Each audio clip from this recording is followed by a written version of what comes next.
کہ جو ناظرہ پڑھنے والے لوگ ہیں ان کے لیے ایک سہولت اور ایک آسانی ہے کہ اگر وہ گواسی نہ کریں، زیادہ گہرائی میں وہ نہ جائیں، اور البینہ کا مطلب گہرائی ہی ہوتا ہے۔ اب آگے جا کر میں مفردات راغب سے لسان العرب ابن منصور سے افریقی سے پڑھ کے بتاؤں گا کہ وہ بینہ کا کیا مطلب ہوتا ہے۔ اس کا مطلب گہرائی ہی ہوتا ہے، وہ کنویں کو بھی کہتے ہیں، وہ میں حوالے پڑھوں گا آگے جا کر انشاءاللہ۔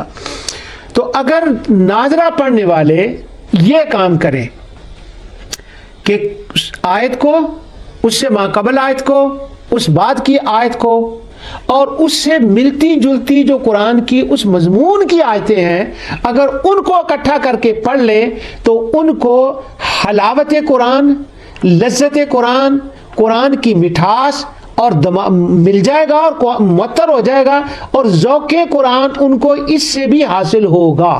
اب ان علماء نے یہ اتنی بحثوں کو کیوں اٹھایا ہے اس وقت میں وہ بیان نہیں کرتا، آگے جا کر اسی صورت کے اندر انشاءاللہ اس کا ایک موقع اللہ نے چاہا تو آئے گا، جس کے لیے میں عرض کروں گا کہ یہ ہوا کیوں ہے۔ تو مشکل سے بچنے کے لیے یہ ایک آسان طریقہ ہے کہ انہی آیتوں میں اگر تھوڑا سا غور، تدبر، تفکر کریں، تعمق کریں اور آیت سے ہی پوچھ لیں کہ کیا مطلب ہے، تو یقین جانیے قرآن پر قاری قرآن پر ایک وقت آتا ہے کہ قرآن خود اس کو بتانے لگتا ہے کہ میرا مطلب کیا ہے اور میں کیا کہنا چاہتا ہوں تم سے۔ اور یہ کہتے ہیں اس کو نزولی کیفیت، وہ اللہ تعالیٰ کے کرم کی انتہا ہوتی ہے بندے کے اوپر، قاری قرآن کے اوپر، جب یہ وقت آ جائے۔ اور یہ ایک دن میں حاصل نہیں ہوتا، اس کے لیے وقت درکار ہوتا ہے، بار بار پڑھنے سے وہ آ جاتا ہے۔ اب البینہ جی مشکل صورت ہے، اب امام راضی کا بھی میں نے پڑھ کے بتا دیا کہ مشکل ہے۔ اب مشکل کا حفظ کے بعد ایک اور جس کی وجہ سے ہم ایک اس کو مشکل صورت کہتے ہیں وہ یہ ہے۔ اب ایک دوسری مشکل کے اوپر آ جائیں۔ اب یہ مشکل صورت ہے کہ یہ مکی ہے یا مدنی ہے، نہیں مشکل۔ اب اس لیے تو اس کا نام البینہ ہے کہ اس کا بیان کیا جائے۔ تو اب یہ جو میرے سامنے قرآن کریم جس کا میں ہمیشہ پڑھتا ہوں اس کے اوپر تو بہرحال لکھا ہوا ہے مدنی صورت انہوں نے لکھا ہے۔ اب قرآن کریم کی مختلف کاپیاں جو پرنٹنگ ہیں ان کے اندر وہ آپ کو مختلف اقوال جو ہے نا وہ اس کے اوپر مل جائیں گے۔ مثلا اب اس کا مکی ہے یا مدنی ہے، یہ 2 منٹ کے لیے شاید تھوڑی سی بورنگ بات ہو، لیکن انشاءاللہ بورنگ نہیں ہوگی۔ بورنگ ان کے لیے ہوگی جو ذوق قرآن نہیں رکھتے، وہ سیدھی بات مختصر سے سننا چاہتے ہیں۔ اب اس کے مکی اور مکی دونوں ہونے کے قول ہیں۔ اب پہلا اتفاق سے یہ حوالہ بحر المحیط کا ہے، اور اس کے بعد محاسن التاویل کا ہے، روح المانی ہے، در المنصور ہے، فتح القدیر، زاد المسیر ابن الجوزی کی ہے، الجواہر ہے، لباب التاویل ہے، یہ کبیر راضی ہے، ساریاں تفسیر ہیں۔ ان کے اندر ہے اب یہ جو صورت ہے نا اس کا مکی ہے یا مدنی ہے۔ ذرا ایک مشکل کے لیے میں یہ بات عرض کر رہا ہوں کہ یہ مشکل صورت ہے۔ سب سے پہلے کہتے ہیں قال فی البحر مکیۃ فی قول الجمہور، جمہور کا یہ قول ہے کہ یہ صورت مکی ہے۔ آگے کہتے ہیں وَاِخْتَارَهُ یحییٰ بن سلام، اب یہ یحییٰ بن سلام جو ہے نا انہوں نے کہا ہے کہ یہ مکی، اور جمہور کا بھی یہی ہے۔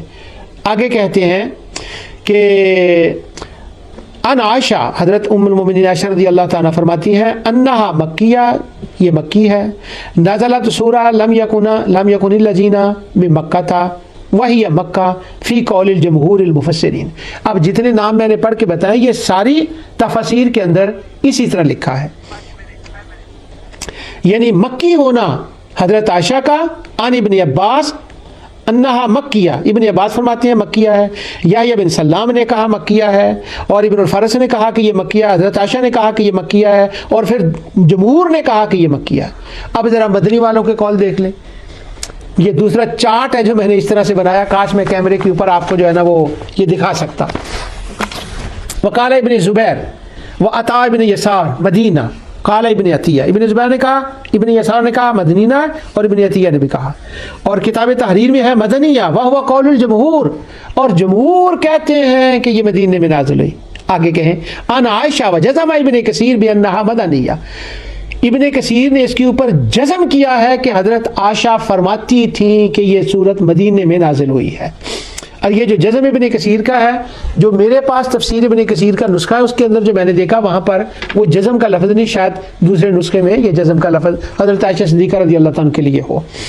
آگے ہے عن ابن عباس، حضرت ابن عباس کہتے ہیں قال نزل السورہ لم یکن الذین بالمدینہ وہی مدنیہ فی قول الجمہور. یہ مدنی ہے اور یہ جمہور کا قول ہے. اب آئی نا بات پتہ چلانا، حافظوں کے لیے یہ مشکل نہیں ہے. امام راضی نے کہا ہے البینہ قرہ کے لیے بھی مشکل ہے، البینہ علماء کے لیے بھی مشکل ہے. اب یہ مکی مدنی ہونے کے اعتبار سے یہ دیکھ لیں کہ انہوں نے کہا ہے کہ اختلاف ہے اس کے اندر، دونوں ہی جمہور، دونوں ہی سیم لوگ، جو ادھر ہے وہی ادھر ہے، اور اس کے لیے وہ کر رہے ہیں. اب ایک بات ہے کہ یہ جو مکی والے ہیں، یہ جو مکی اقوال جنہوں نے لکھے ہیں، انہوں نے ایک بار کہی ہے، وہ کہتے ہیں کہ وروی ابو صالح عن ابن عباس انہا مکیہ، وہ سند بیان کر کے کہتے ہیں، وہ کتاب التحریر مدنی قول جمہور کہ وَاِخْتَارَهُ یحییٰ بن سلام، وہ کہتے ہیں کہ یہ یحییٰ بن سلام جو ہے نا، انہوں نے بھی کہا ہے کہ یہ مکی ہے. اب ہوتا یہ ہے کہ جب کسی مسئلے میں دو قول ہوں تو ایک کو ذرا ہائیلی پریفرنس دینے کے لیے پھر آپ کیا کرتے ہیں کہ ایک کو پریفرنس دینے کے لیے آپ کسی ایک اکابر علماء میں سے کسی کا ایک قول لاتے ہیں. اب یہاں پر اکابر علماء کے تو دونوں طرف قول برابر ہیں، دونوں مکی بھی کہہ رہے ہیں، مدنی بھی کہہ رہے ہیں. اب ذرا اس سے نچلے درجے کا ایک قول لایا گیا، وہ کیا تھا؟ یحییٰ بن سلام، کہ یحییٰ بن سلام نے کہا ہے کہ یہ مکی ہے. اب وہ مکی والے جو ہے نا، وہ پریفرنس جس کو کہتے ہیں نا دینے کے لیے، انہوں نے یحییٰ بن سلام کا کہا. اب یہ جو یحییٰ بن سلام انہوں نے کہا مکی ہے. اب یحییٰ بن سلام ایک عظیم مفسر تھے، امام مالک کے یہ شاگرد تھے، اور امام حسن بصری کے شاگردوں سے انہوں نے ڈائریکٹلی قرات پڑھی تھی. بہت سی کتابوں کے مصنف تھے اور امام مالک کے شاگردوں میں تھے ظاہر ہے، اور اس کے بعد بے مثال حافظہ تھا ان کا. بہت سے لوگوں نے ان کو سکہ بھی کہا ہے کہ یہ حافظ تھے. 200 میں 124 میں ان کی ولادت ہوئی، 200 میں ان کی وفات ہوئی ہے. ان کا ترجمہ تاریخ ذہبی بھی میں ہے، سیر اعلام النبلاء، لسان العبر، کامل فی الضعفاء کے اندر، یہ جو رجال کی ہماری کتابیں ان کے اندر ان کا ترجمہ ہے. مگر دارقطنی نے اور کچھ لوگوں نے ان کو کہا ہے کہ یہ ضعیف ہیں جب یہ روایت بیان کریں.